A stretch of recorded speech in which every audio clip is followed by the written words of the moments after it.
Hello friends, ഇന്ന് നമ്മൾ പോകുന്നത് പാലക്കാടുള്ള കവ ഐലൻഡിലോട്ടാണ് കേട്ടോ. അപ്പം നമ്മൾ ഏകദേശം ഒരു 10 മണിക്കൊക്കെ വീട്ടിൽ നിന്ന് ഇറങ്ങി, അതായത് ഒറ്റപ്പാലത്ത് നിന്ന് ഇറങ്ങിയിട്ടാ. അങ്ങനെ നമ്മളിങ്ങനെ പോയിക്കൊണ്ടിരിക്കുകയാണ്. പോകുന്ന വഴിക്കുള്ള കാഴ്ചകളൊക്കെ വളരെ രസമായിരുന്നു. പക്ഷേ ഇപ്പോഴത്തെ ഒരു പ്രശ്നം എന്താ വെച്ചാൽ വളരെയധികം ചൂടാണ്. അതും പാലക്കാടിൻ്റെ കാര്യം പിന്നെ പറയണ്ടല്ലോ, ഭയങ്കര ചൂടാണ്. അപ്പം ഞാൻ പോയത് ബൈക്കിലായിരുന്നു. അപ്പോൾ ഏകദേശം 1 മണിക്കൂറിനുള്ള ഒറ്റപ്പാലത്ത് നിന്ന് അങ്ങോട്ട് എത്തി. പിന്നെ അപ്പോൾ നമ്മൾ ആദ്യം പോയി കാണുന്നത് മലമ്പുഴ ഗാർഡനാണ്. അപ്പോൾ അതെല്ലാവർക്കും അറിയാമല്ലോ, മലമ്പുഴയൊക്കെ ഒരുപാട് വട്ടം നമ്മൾ പോയതാണ്. അപ്പോൾ പോകുന്ന വഴിക്കുള്ള ആ ഡാമിൻ്റെ ഒരു കാഴ്ചയും കിട്ടിയിട്ട് അവിടുന്ന് നല്ലൊരു വ്യൂ ആയിരുന്നു അത്. മലമ്പുഴ വന്നു കഴിഞ്ഞാൽ നിങ്ങൾക്ക് ടൈം സ്പെൻഡ് ചെയ്യാൻ കുറേയേറെ വഴികളുണ്ട് കേട്ടോ. ഇതേ ആ കാണുന്ന പാലമുണ്ട്, ഡാമിന് നിറയെ കാഴ്ചകളുണ്ട്. പിന്നെ ആ മുകളിൽ കൂടെ പോകുന്ന ആ റോപ്പ് കാർ കണ്ടോ, അതെല്ലാം ഉണ്ട് കേട്ടോ. അപ്പോൾ നമ്മൾ എന്താ വെച്ച് കഴിഞ്ഞാൽ നമ്മൾ കവയിലോട്ടാണ് ഇന്ന് പോകാൻ വിചാരിച്ചത്. കവ എന്താ വെച്ച് കഴിഞ്ഞാൽ മലമ്പുഴ പോലെ അത്ര ക്രൗഡഡ് ഒന്നും ആയിരിക്കില്ല, കുറച്ച് പീസ്ഫുള്ളായിരിക്കും, കുറച്ച് നാച്ചുറൽ ബ്യൂട്ടിയും ഇതൊക്കെ ഉണ്ടാവും. വൈൽഡ് ലൈഫൊന്നും നിങ്ങൾ വിചാരിച്ച് വരരുത്, അത്രയധികം വൈൽഡ് ലൈഫൊന്നും ഉണ്ടാവില്ല. പക്ഷെ നിങ്ങൾക്ക് ഫാമിലിയായിട്ട് കുറച്ച് സ്പെൻഡ് ചെയ്യണം ടൈം എന്നൊക്കെ ഉണ്ടെങ്കിൽ നിങ്ങൾക്ക് വരാവുന്നൊരു സ്പോട്ടാണ് കേട്ടോ. ഇപ്പോൾ നമ്മൾ നേരെ പോരുത്, ഇവിടെ ആനക്കൽ റോഡ് കണ്ടോ, ഇവിടുന്ന് തിരിയണം. ഇവിടെ ഒരു പള്ളിയൊക്കെ ഉണ്ട്. നേരെ പോയി കഴിഞ്ഞാൽ വേറെ എങ്ങോട്ടാണ് പോകുന്നത്, നമ്മൾ ഈ റോഡ് കയറി പോകണം. ഇപ്പോൾ സെൻറ്റ് മേരീസ് ചർച്ചൊക്കെ കണ്ടില്ലേ, അപ്പോൾ നമ്മൾ ഈ റോഡ് വഴിക്കാണ് നമ്മൾ പോയിക്കൊണ്ടിരിക്കുന്നത്. ഇപ്പം ഞാൻ വന്നത് വീക്കെൻഡൊന്നും അല്ല, അതുകൊണ്ട് തന്നെ വലിയൊരു തിരക്കൊന്നും ഇല്ല കേട്ടോ. അത് ഇവിടുത്തെ സീനറിയൊക്കെ നിങ്ങൾ കാണണേ, ഈ മരങ്ങളും ഇതെല്ലാം വേറെ ലെവലാണ്. ഇപ്പോൾ അടുത്ത് കുറച്ച് ദിവസം മുമ്പ് ഇവിടെ ഒരു കരിമ്പുലി ഇറങ്ങി എന്നൊക്കെ പറഞ്ഞൊരു ന്യൂസിലൊക്കെ കണ്ടിരുന്നു. അതെന്താണെന്നറിയില്ല. പക്ഷെ നമ്മൾ വരുമ്പോൾ ഒന്നും ഇവിടെ ആരും ഇല്ല കേട്ടോ. ഇനി പെട്ടെന്ന് മുമ്പിലായിട്ട് അങ്ങാനും കരിമ്പുലി ചാടുമെന്നുള്ളതും അറിയില്ല. അങ്ങനെ ഇപ്പോൾ ഞങ്ങൾ പോയിക്കൊണ്ടിരിക്കുകയാണ്. കവ എന്ന് വെച്ച് കഴിഞ്ഞാൽ നിരവധി ഫിലിം ഷൂട്ടിങ്ങിനും ഒക്കെ ആയിട്ട് യൂസ് ചെയ്ത് നിരവധി സിനിമകൾ വന്നിട്ടുണ്ട്. ഇപ്പോൾ നമ്മളെ മലയാളം മൂവീസല്ല, വേറെ ഭാഷകളെടുത്താലും വന്നിട്ടുണ്ട്. അങ്ങനെ നമ്മൾ വയലിൻ്റെ കാഠിന്യം കാരണം കരടിയോട് പറഞ്ഞൊരു സ്ഥലമുണ്ട് കേട്ടോ, പോകുന്ന വഴിക്ക് അവിടെ നിർത്തി. ഞാനവിടെ വെച്ച് പ്രഭാവതി അമ്മേനെ കണ്ടു കേട്ടോ. അപ്പോൾ പ്രഭാവതി അമ്മ അവിടുത്തെ സർവത്ത് സൂപ്പറാണ് പറഞ്ഞു. അപ്പോൾ ഞാനൊരു സർവത്ത് ആയിക്കോട്ടെ പറഞ്ഞു. ആ ചൂടിന് അതായിരിക്കും ബെസ്റ്റ് എന്ന് എനിക്ക് തോന്നിയിട്ടാ. അപ്പോൾ അമ്മ അതെല്ലാം പിഴിഞ്ഞ് നല്ലൊരു ഐസ് ഇട്ട് എനിക്ക് സൂപ്പറായിട്ട് ഇളക്കി തന്നു കേട്ടോ. ആ ചൂടിൻ്റെ കാഠിന്യം കൊണ്ടാ എന്താ കൊണ്ടാണെന്നറിയില്ല കേട്ടോ, സർവത്ത് സൂപ്പറായിരുന്നു കേട്ടോ. അപ്പോൾ അത് കുടിച്ചതിന് ശേഷം ഞാൻ മുന്നോട്ടുള്ള യാത്ര തുടങ്ങി. പിന്നെ ആ കാടും മലയെല്ലാം കണ്ടുകൊണ്ട് അങ്ങനെ മുന്നോട്ട് പോയി. പോകുന്ന വഴിക്ക് നമുക്ക് ചെറിയ ചെറിയ തോട്ടങ്ങളൊക്കെ കാണാം കേട്ടോ. അതിനുള്ളിൽ നിറച്ച് മാങ്ങളൊക്കെ നിൽക്കുന്നത് കാണാം. അപ്പോൾ ഈ വഴി കൂടെ ഇങ്ങനെ പോയിക്കൊണ്ടിരിക്കും, നമുക്ക് കുറച്ച് കപ്പിൾസിനെയൊക്കെ കാണാം കേട്ടോ. അപ്പോൾ എനിക്ക് ഇതൊക്കെ കൂടിയും കണ്ടപ്പോൾ എനിക്ക് ഓർമ്മ വരുന്നത് പഴയ ലാലേട്ടൻ്റെ ഒരു പാട്ടാണ്, ആകാശമാകെ കനിമലർ വിരലുപോൾ, അങ്ങനെ ഏതോ ഒരു പാട്ടിട്ടാ. അപ്പോൾ അതിൽ ലാലേട്ടനും ഏതോ ഒരു നടിയും കൂടി ലോറിയിലൊക്കെ പോകുന്നുണ്ട്. ആ ഒരു റോഡും ആ ഒരു അവസ്ഥയൊക്കെയാണ് എനിക്ക് ഫീൽ ചെയ്തിട്ട് അങ്ങനെ പോയിക്കൊണ്ടിരിക്കുമ്പോൾ. നിങ്ങൾക്ക് എന്താണ് ഫീൽ ചെയ്ത് നിങ്ങൾ ജസ്റ്റ് ഒന്ന് കമൻറ്റ് ചെയ്യണേ. എലിഫൻറ്റ് ക്രോസിങ് ഏരിയ എന്നൊക്കെ അവിടെ എഴുതി വെച്ചിട്ടുണ്ട്. അപ്പം ഞാനൊന്നും അവിടെ സ്ലോ ആക്കി. ഇനി ആദ്യം നമുക്കൊരു എലിഫൻറ്റിനെ കണ്ടാലോ. അതിന് ശേഷം കുറച്ചങ്ങ് പോയപ്പോൾ അതെ ഇമാതിരി ഒരു വ്യൂ കണ്ടു കേട്ടോ. അതെന്തോ എനിക്ക് അവിടെ നിർത്തണം എന്ന് തോന്നി. അവിടെ ഞാൻ കുറച്ച് നേരം നിർത്തി. പിന്നെ അവിടുത്തെ ഒരു 1-2 സീനുകളൊക്കെ ഇങ്ങനെ പകർത്തി പിന്നെയും നമ്മളങ്ങനെ പോയി. അപ്പോൾ പിന്നെയും നമ്മൾ ദൂരത്തോട്ട് നോക്കുമ്പോൾ ആ വലിയ മലകളൊക്കെ കാണാം കേട്ടോ. അപ്പോൾ ഈ മലയുടെയൊക്കെ ഇടയിലായിട്ടാണ് നമ്മുടെ ഈ കവ പറയുന്ന സ്ഥലം വരുന്നത്. ഇപ്പോൾ കുറച്ച് നാളായിട്ട് ഇവിടെ നിറച്ച് മറ്റേ ഹോം സ്റ്റേയും റിസോർട്ട് പോലത്തെ സംഭവങ്ങളൊക്കെ നിറയെ വന്നിട്ടുണ്ട്. നിങ്ങൾ ഫാമിലിയൊക്കെ ആയിട്ട് വന്ന് നിൽക്കാനോ 2 ദിവസം 3 ദിവസം നിൽക്കാനൊക്കെ ആണെങ്കിൽ ഇവിടെ അതിന് വേണ്ടിയിട്ടുള്ള സ്ഥലങ്ങളും എല്ലാം ഉണ്ട് കേട്ടോ. അപ്പോൾ നമ്മൾ വരുമ്പോഴും മുമ്പേയൊക്കെ വരുമ്പോൾ അത്രയൊന്നും ഉണ്ടായിരുന്നില്ല റിസോർട്ടും സംഭവമൊന്നും. ഇപ്പോൾ നിറച്ച് വെറും റിസോർട്ടും പിന്നെ ഹോം സ്റ്റേയും കുറേ പരിപാടികൾ തുടങ്ങിയിട്ടുണ്ട് അവിടെ. അപ്പോൾ അങ്ങനെയൊക്കെ വേണമെങ്കിൽ നിങ്ങൾക്ക് നിൽക്കുകയും ചെയ്യാം. ഇപ്പോൾ പാലക്കാടിൻ്റെ ഒരു ക്ലൈമറ്റ് കാരണം കൊണ്ടാണ് കേട്ടോ ഈ സ്ഥലമൊക്കെ ഇങ്ങനെ കിടക്കുന്നത് ഡ്രൈ ആയിട്ട്.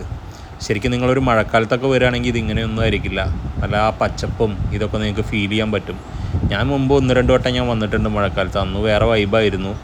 പിന്നെ ഇതാ ഓരോ റോഡുകൾ ഉള്ളോട്ട് ഇങ്ങനെ പോകുന്നുണ്ട്. എനിക്ക് തോന്നുന്നത് കാടിൻ്റെ ഉള്ളിലോട്ടുള്ള വഴിയായിരിക്കും എന്നാണ്.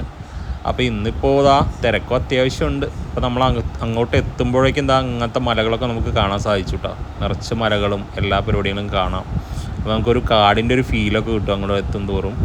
അപ്പോൾ ഇത് പറഞ്ഞാൽ നിങ്ങൾ വേറെ സ്ഥലത്ത് പോകുമ്പോൾ കാണുന്നൊരു ടൈപ്പ് കാടായിരിക്കില്ല. ഇത് കുറച്ച് ഡ്രൈ ആയിട്ടുള്ളൊരു കാട് തന്നെ ആയിരിക്കും. നിങ്ങൾ വൈൽഡ് ലൈഫൊക്കെ പ്രതീക്ഷിച്ചാണ് വരുന്നതെങ്കിൽ ചിലപ്പോൾ നിങ്ങൾ നിരാശരാകാൻ സാധ്യതയുണ്ട്. പക്ഷെ ഇതിൻ്റെ ശരിക്കുള്ള ഭംഗി അങ്ങോട്ട് എത്തിച്ചേരുന്നതോറും നമുക്ക് കാണാൻ സാധിക്കും. പിന്നെ ഇപ്പോൾ ഒരു യാത്ര എന്ന് പറഞ്ഞാൽ ചിലപ്പോൾ ആ ഒരു ഡെസ്റ്റിനേഷൻ ആയിരിക്കില്ല ഭംഗിയുള്ളത്, നമ്മൾ ആ പോയിക്കൊണ്ടിരിക്കുന്ന വഴികളായിരിക്കും, നമുക്ക് അവിടെ കിട്ടിക്കൊണ്ടിരിക്കുന്ന അനുഭവങ്ങളായിരിക്കും. അത് കവയുടെ കാര്യത്തിൽ വളരെ ക്ലിയർ ആട്ടാ. നമ്മൾ പോകുന്ന വഴിയൊന്നും ഒരു കോംപ്രമൈസും ഇല്ല. നമുക്ക് വളരെ വ്യത്യസ്തമായ കുറേ സംഭവങ്ങളൊക്കെ കാണാൻ സാധിക്കും. ഈ ഒരു മരങ്ങൾ തന്നെ നിങ്ങൾ കണ്ടു നോക്കിയേ, ഇങ്ങനെയുള്ള മരങ്ങൾ നിങ്ങൾ എവിടെയെങ്കിലും കണ്ടിട്ടുണ്ടോ? അപ്പോൾ ഇവിടെ പുലിയുടെ ചിത്രം കൊടുത്ത് എന്തൊക്കെ എഴുതി വെച്ചിട്ടുണ്ട്. നമ്മളത് വായിക്കാനൊന്നും നിന്നില്ല. പിന്നെ മുന്നോട്ട് അങ്ങനെ പോയിക്കൊണ്ടിരുന്നപ്പോൾ ഒരു 2 മലനിര കേട്ടോ. ആ മലനിരയുടെ ഇടയിൽ കൂടെയാണ് വഴിയാണ്. ഒരു വെറൈറ്റി ആയിട്ട് എനിക്ക് തോന്നിയിട്ടാ. അത് വേറൊരു ഫീലാണത്. അപ്പോൾ നിങ്ങൾ ബൈക്കിലൊക്കെ വരുന്നവരാണെങ്കിൽ ഉണ്ടല്ലോ മാക്സിമം എൻജോയ് ചെയ്തിട്ട് വരാം. ബൈക്കാണ് ഞാൻ പറയുകയാണെങ്കിൽ ഇതിന് പെർഫെക്റ്റ് ആയിട്ടുള്ളത് കേട്ടോ. നിങ്ങൾ കാറിലൊന്നും വരികയാണെങ്കിൽ ഇത്ര ഒരു എഫക്റ്റ് ഒന്നും നിങ്ങൾക്ക് കിട്ടില്ല. നിങ്ങൾ ഫ്രണ്ട്സൊക്കെ ആയിട്ട് വരികയാണെങ്കിലൊക്കെ സൂപ്പറായിരിക്കും. അതാകുമ്പോൾ നമ്മൾ നേരത്തെ പറഞ്ഞില്ലേ ഇതേപോലത്തെ റിസോർട്ടും ഇതൊക്കെ ഇതാ റൂംസ് എല്ലായിടത്തും ഉണ്ട് കേട്ടോ. അപ്പോൾ നിറയെ സ്ഥലത്തുണ്ട് റൂംസും മറ്റേ ഹട്ടിൻ്റെ മുകളിൽ താമസിക്കുക അങ്ങനത്തെ കുറേ പരിപാടി ഇപ്പോൾ അടുത്ത് തുടങ്ങിയതാണ്. ഞാൻ മുമ്പൊന്നും വന്നപ്പോൾ ഇങ്ങനെയൊന്നും ഉണ്ടായിരുന്നില്ല ഇവിടെ. അപ്പോൾ ഇപ്പോൾ ഇവിടുത്തെ ടൂറിസം ഇതൊക്കെ കണക്കാക്കി തുടങ്ങിയതാണ് തോന്നുന്നു. ഇവിടെ കുറേ ആദിവാസികളൊക്കെ ഇതിൻ്റെ ഉള്ളിൽ താമസിക്കുന്നുണ്ട് തോന്നുന്നു.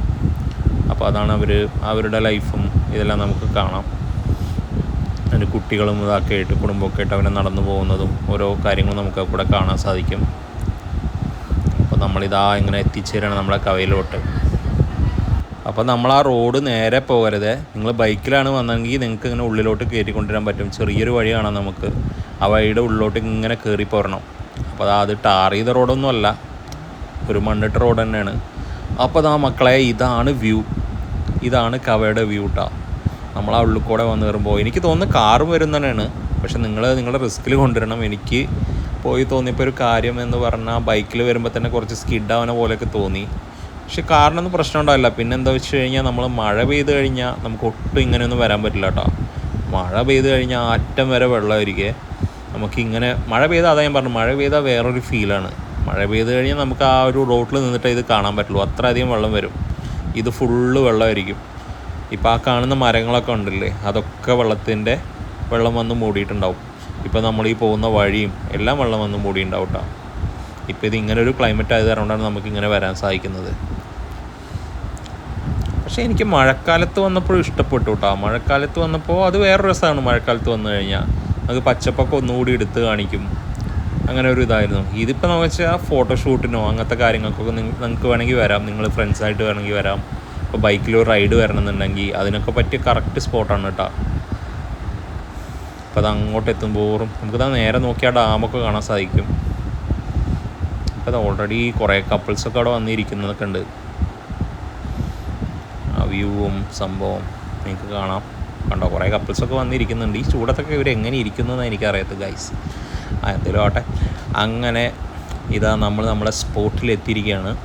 ഇതാണ് സ്പോട്ട്.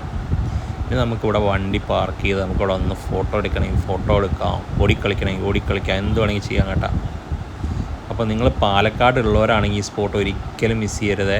പിന്നെ നിങ്ങളുടെ പാലക്കാട് വിസിറ്റ് ചെയ്യാൻ ഏതെങ്കിലും ഫ്രണ്ട് ഉദ്ദേശിക്കുന്നുണ്ടെങ്കിൽ അവർക്കൊക്കെ ഈ സ്പോട്ട് ഷെയർ ചെയ്ത് കൊടുക്കുക. ഇത് അവർക്ക് വരാൻ പറ്റിയ കിടിലൻ സ്പോട്ടാണ്. പാലക്കാടുള്ളവർ ഒരിക്കലും മിസ് ചെയ്യരുത് കേട്ടോ. അങ്ങനത്തെ സ്പോട്ടാണ് ഇത്. ഞാൻ കുറച്ച് നേരം അവിടെ പോയിരുന്നു, നടുവിൽ പോയിരുന്നു. അവിടെ വെള്ളമൊക്കെ പോകുന്നുണ്ട്. പക്ഷേ ഇതൊന്നുമല്ല, മഴ പെയ്ത ഇതൊന്നുമല്ല കേട്ടോ. വേറെ ലെവലാണ് മഴ പെയ്ത നമ്മൾ അപ്പുറത്തുനിന്ന് കാണാം. പക്ഷേ ഇതൊന്നുമില്ല, ഇതൊക്കെ വെള്ളം വന്ന് മൂടും. ഇപ്പോൾ ഇതിങ്ങനെ വെയിലായത് കാരണം കൊണ്ട് നമുക്കിങ്ങനെ കാണാൻ പറ്റുന്നു എന്നുള്ളൂ കേട്ടോ. അപ്പോൾ ഞാൻ എൻ്റെ ബൈക്ക് അവിടെ നിർത്തി. പിന്നെ അതിന് ശേഷം ഞാൻ കുറച്ച് നേരം അങ്ങോട്ടും ഇങ്ങോട്ടും നടന്ന് പിന്നെ അവിടെ പോയി ഫോട്ടോസ് എടുക്കാമെന്ന് വിചാരിച്ച് പിന്നെ കുറച്ച് ഫോട്ടോസൊക്കെ എടുത്തു. ആ മലയുടെ അടിയിൽ കൂടെ കുറച്ച് നേരം നടന്ന് പിന്നെ അവിടെ കാറും കൊണ്ട് വന്ന് കുറേ ഒരു സ്കിഡിങ്ങും പരിപാടിയൊക്കെ നടത്തിയിരുന്നു കേട്ടോ. അപ്പോൾ അതൊക്കെ ഞാൻ ലോങ്ങിൽ നിന്ന് ഇങ്ങനെ ഷൂട്ട് ചെയ്യുന്നുണ്ടായിരുന്നു. ഇപ്പോൾ ഒന്നുമില്ലല്ലോ, അവർ ചിലപ്പോൾ ഫോട്ടോ എടുക്കാൻ വന്നതൊക്കെ ആയിരിക്കും. അപ്പോൾ കാറും കൊണ്ട് 1-2 സ്കിഡിങ്ങും പരിപാടിയൊക്കെ ചെയ്യുമായിരിക്കും. അപ്പോൾ അതൊക്കെ നമ്മൾ കണ്ടു. എനിക്ക് നിങ്ങൾക്ക് തരാൻ പറ്റിയൊരു അഡ്വൈസ്, നിങ്ങൾ ബൈക്കിലൊക്കെ വരുന്നുണ്ടെങ്കിൽ ഒരിക്കലും നിങ്ങൾ വെള്ളം എടുക്കാൻ മറക്കരുത് കേട്ടോ. എനിക്ക് പറ്റിയൊരു സംഭവമാണിത്. ഞാൻ പിന്നെ ആദ്യം വെള്ളം മേടിക്കാം. നിങ്ങൾ വരികയാണെങ്കിൽ ഉറപ്പായിട്ട് ഒരു 2 ബോട്ടിലെങ്കിലും നിങ്ങൾ വെള്ളം കണ്ടെത്തണം. ബൈക്കിലാണ് വരുന്നതെങ്കിൽ, അല്ലെങ്കിൽ നിങ്ങൾ പുറത്ത് പോയിട്ട് വെള്ളമൊക്കെ മേടിക്കേണ്ടി വരും. ഇമാതിരി വ്യൂ ഉള്ള സ്ഥലം നിങ്ങൾ കണ്ടിട്ടുണ്ടോ ഗൈസ്? പാലക്കാട് ഒരു വേറെ വൈബാണ് കേട്ടോ. ഞാനിപ്പോൾ അവിടെ കുറച്ച് നേരം ഇങ്ങനെ പോയി നിന്ന് അവിടുത്തെ കാഴ്ചകളൊക്കെ കണ്ടു. ലോങ്ങിൽ നമുക്ക് വണ്ടികളൊക്കെ വരുന്നതൊക്കെ കാണാം. അപ്പോൾ അതെല്ലാം കണ്ടുകൊണ്ട് അങ്ങനെ നിന്നു. അതിനുശേഷം ഇതാ ഈ കാണുന്ന വ്യൂ, നമ്മളെ മേഘങ്ങളൊക്കെ ശരിക്കും ചിത്രങ്ങൾ വരച്ച പോലെ ഉണ്ടല്ലേ, ഒരു പെയിൻറ്റിങ് പോലെ ഉണ്ട് സ്ഥലം കാണാൻ. ശേഷം ഞാനിതാ ഇങ്ങനെ തിരിച്ചു പോകാമെന്ന് വിചാരിച്ചു. എന്തായാലും ഈ വെയിലത്ത് നിൽക്കണ്ട വിചാരിച്ചു കുറച്ച് നേരം അങ്ങനെ. പക്ഷേ രസമാണ് കേട്ടോ, വെയിലിൻ്റെ അല്ല, പൊതുവേ രസമാണ്.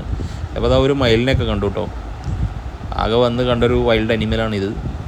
പക്ഷേ ആ മയിലിൻ്റെ കുറച്ച് നേരം എടുത്തു പോയാൽ പറന്നു പോകും. അതുകൊണ്ട് ഞാൻ കുറച്ച് ദൂരം നിന്ന് എടുത്തു. അപ്പോൾ ഇതുപോലത്തെ കിടിലൻ വീഡിയോസ് നിങ്ങൾക്ക് എത്താനും ഈ വീഡിയോ ഇഷ്ടപ്പെട്ടാലും നമ്മുടെ ചാനൽ ഒന്ന് സബ്സ്ക്രൈബ് ചെയ്യണേ. Okay bye.